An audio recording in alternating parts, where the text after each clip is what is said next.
Jannik Sinner this summer, Iga Swiatek this summer.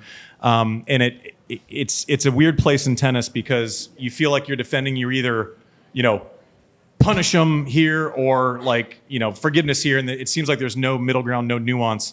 The thresholds, and my argument is like a threshold argument where Iga Swiatek recently, number one player in the world last couple of years, will finish 2 this year, 5 majors by the age of 23. Great player. Tested positive for contaminated supplement. It's been proven what she said was true, but it was in melatonin, which she took when going from Paris to Cincinnati. Took one at 2 o'clock, got a knock on her door. We get out of competition testing, knock on her door at 7 a.m. Anyways, what she had, basically what they said was in it, there was other stuff in it, right? Like anyone who's like gluten person can, if it's mixed together, you can have trace elements of gluten if it's been mixed in the same factory. What we're doing is, in my opinion, and I'm curious, I want one more rip the Band-Aid off opinion before we kind of get on with it. But what I've said on this show is, are we testing for thresholds that have been scientifically proven not to enhance performance?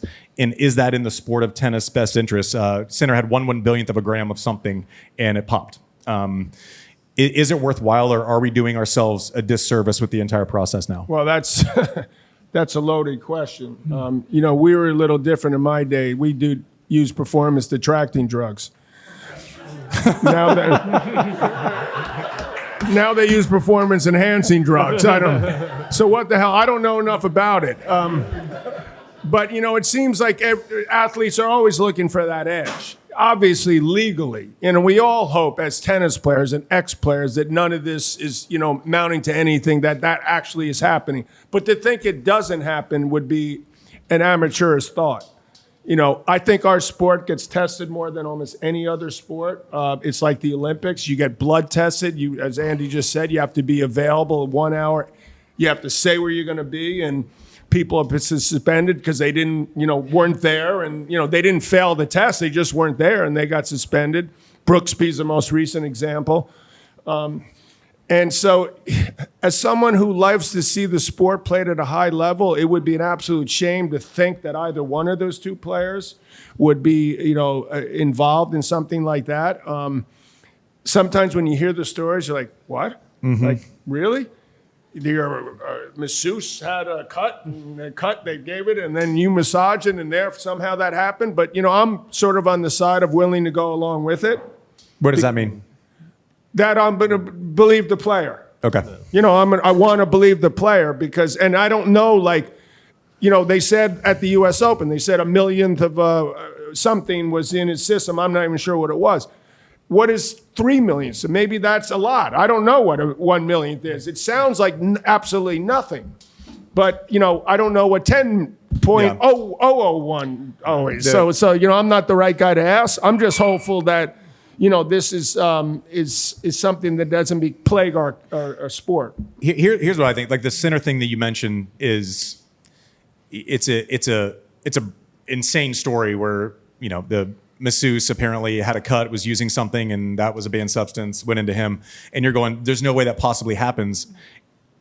Okay, if the threshold, the head of WADA came out 3 weeks ago, and you could walk down the street in New York City and potentially, something could happen. I go, then why the hell are we testing for that Test amount? positive for marijuana. Yeah, if you walk down the street of Manhattan, seriously, okay? God forbid you go to a bar there now. Honestly, yeah. So that was a knowing laugh.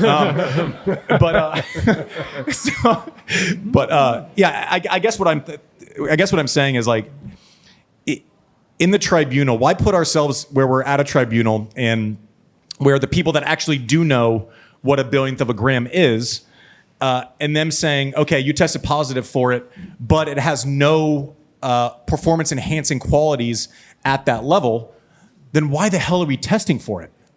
Right? Why are we making players lie about their whereabouts and, say that, until they go through the process, they have to disappear awkwardly and make up reasons for pulling out of tournaments? I don't know. It feels like it just needs an entire overhaul. And listen, if the majority of the tennis, world says, no, we should do that, great. But we're just putting people in a really rough position where you get a bad melatonin that's out of your system in 7 hours, and all of a sudden you get tested in hour 5.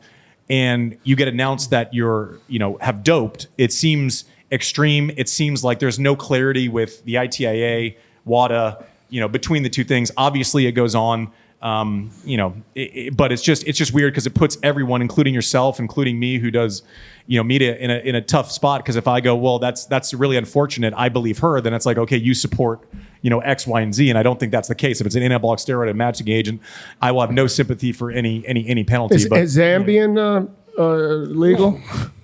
You can test positive for like. No, I'm just wondering because Tenactin. I'd be screwed if that was Right. I can because actually. that was given to me by Davis Cup Doctor 40 years ago. Well, I can say that it probably is fine because I've played more recently and have probably been tested more recently. You thrown some stuff in my drinks. I'm like, what's my name? And it's this guy was responsible. That's for That's another for the day. next podcast. Yeah, that's for another podcast.